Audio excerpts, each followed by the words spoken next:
I wasn't really sure how to open this video, so I'm just gonna get into it. I love the Arkham games.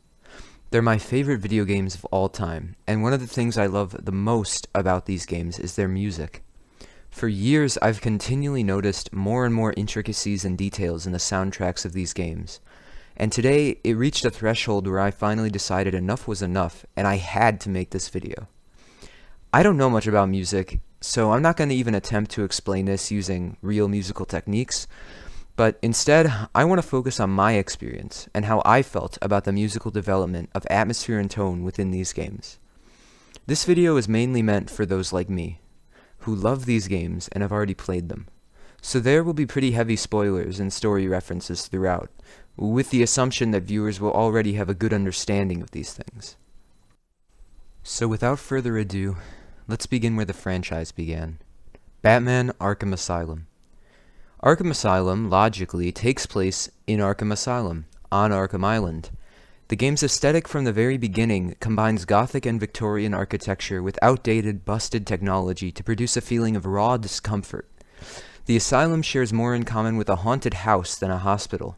This is by design. Everything about the place, from the yellowing tiled floors to the cracked, breakable walls, signifies disrepair and neglect. This is not Gotham. This is where Gotham sends the unfixable, the have-nots. From the start of the game, the player is made to feel unwelcome and uncomfortable, and it all begins on the title screen.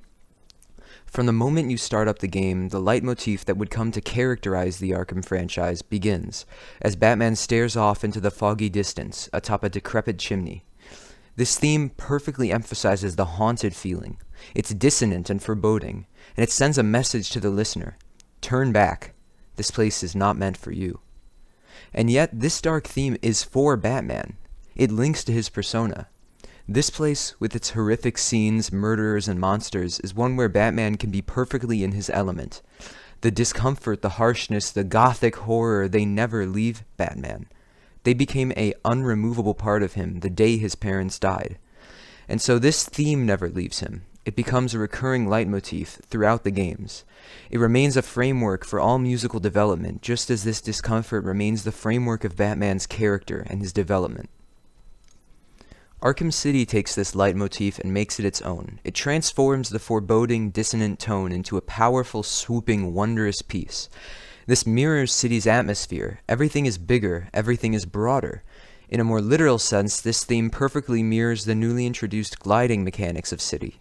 There's no greater feeling than continuously swooping from rooftop to rooftop as the orchestra swoops from note to note. It fits perfectly as it plays while Batman glides around buildings and swoops between underpasses and cramped streets. The theme for Arkham City feels powerful and yet desperate. Just as Batman is easily the most powerful man in the room throughout this game, he's also very clearly running out of time, slowly dying and being broken apart. Just as the game builds and builds without Protocol 10 looming, the theme builds until the cathartic symphony of the sweeping Arkham leitmotif plays, coinciding with the deployment of Protocol 10. However, in its strongest moment, the theme is cut off, just as Strange is suddenly and abruptly stabbed by Ra's al Ghul. This moment further parallels Talia's abrupt murder, and even possibly, especially, the Joker's death. The bittersweet, sudden ending of the theme leaves the listener wishing for more, just as Joker's death feels sudden and unreal. Upon later hearings, the theme becomes nostalgic and morose, just as Batman appears sullen and almost defeated as he carries Joker out of the theater. The Arkham City theme is often considered the greatest in the franchise, for good reason. Its build-up and power give it a motivational tone full of determination, but its sudden ending and desperation lend it to nostalgia and memorability. Furthermore, its sharp ending leads perfectly back into its own beginning, allowing it to be looped seamlessly. This is of course by design, so it can be looped on the title screen, but it still aids in the song's replayability, and perhaps hints at the cyclical nature of Batman's life. He constantly puts these criminals away, but never has the ability to fully end them. Arkham Origins is often treated as the odd one out of the Arkham games. Its similarity to City and its empty, uniform aesthetic have been widely criticized. However, whether or not one likes the empty feeling of Origins, the musical impact on that feeling is plain to see. Origins' theme is cold and peaceful, but it also sounds angry and brooding. It fits Origin's snowy Christmas setting, even including the Carol of the Bells melody within it, but it also fits perfectly with Origin's more character-driven story and its angrier, broodier, younger Batman. It feels bursting and unapologetic, just like the character of Batman does within the game. Its theme is characterized by bursts of tight, almost screeching segments between slower, calmer parts, fitting the game's angry Batman but peaceful setting perfectly. In addition to this, it does a similar feat to City, creating a theme that can perfectly loop. However, while City's theme loop is powerful at the end and builds throughout the beginning, Origin's theme begins sharply and powerfully and lessens over time.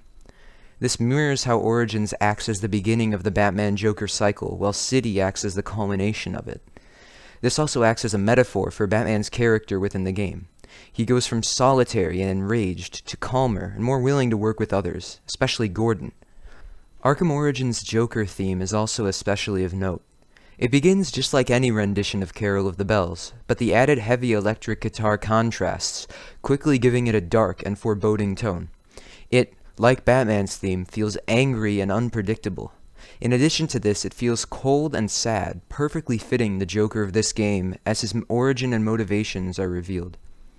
As it slows and quiets near the end, it continues feeling darker and darker, again giving the listener a gothic, haunted feeling that aligns masterfully with Joker's increasing anger and confusion at Batman's refusal to kill.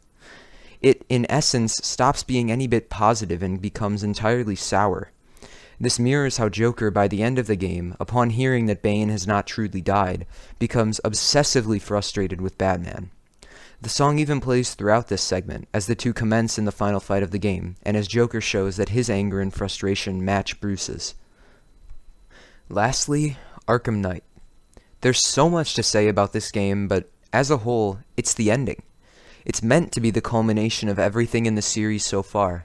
From its nearly perfect combat, gliding, and Predator to its darker, more serious story, everything about Knight feels like the pinnacle of the franchise, and its music tells the same story.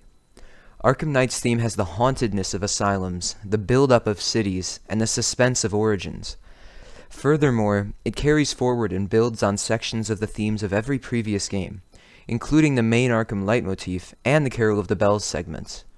For much of it, it's most reminiscent of City, but its darker, more sorrowful backing harmonies mirror those of Asylum. This perfectly encapsulates this game.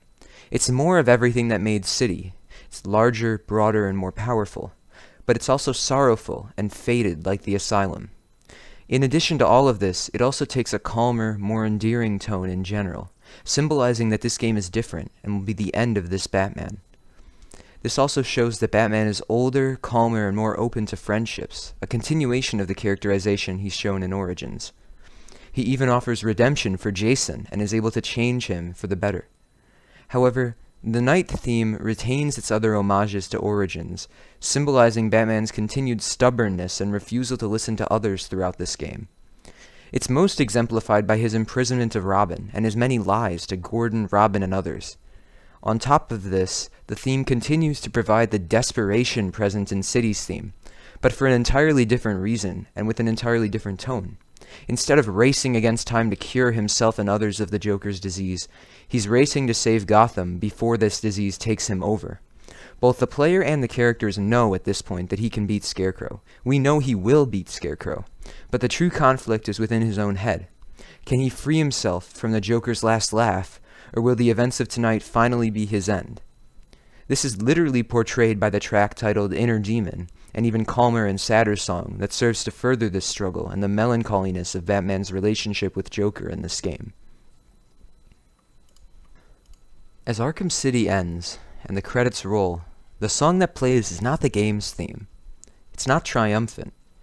Instead, it's a simple rendition of the song Only You, sung by the Joker. This song perfectly summarizes the relationship of these men. Without Batman, the Joker is nothing. Only Batman can give the Joker purpose.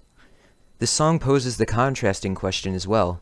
Without the Joker, what is Batman? This question is answered in Arkham Knight. Its ending shows that the Joker is not what defines Batman. As Batman locks away Joker for good, defeating his inner demon, he finally reaches peace.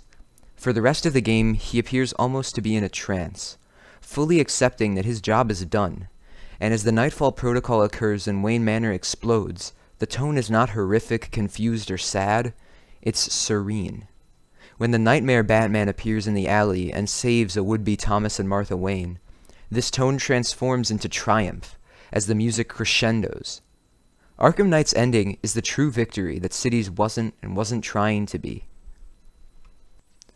As a whole, the music of the Arkham franchise is masterfully constructed and tells a narrative all of its own accord. These songs aren't just generic video game soundtracks. They had thought, detail, and symbolism poured into every aspect of them. Their subtle details and homages are superb and serve to immensely aid in the storytelling and atmosphere of the games. In this video, I could only just scratch the surface of what there is to talk about regarding this subject, so hopefully someday I'll make a part 2. But for now, I'm going to keep playing these games and listening to their incredible music. Thank you for watching.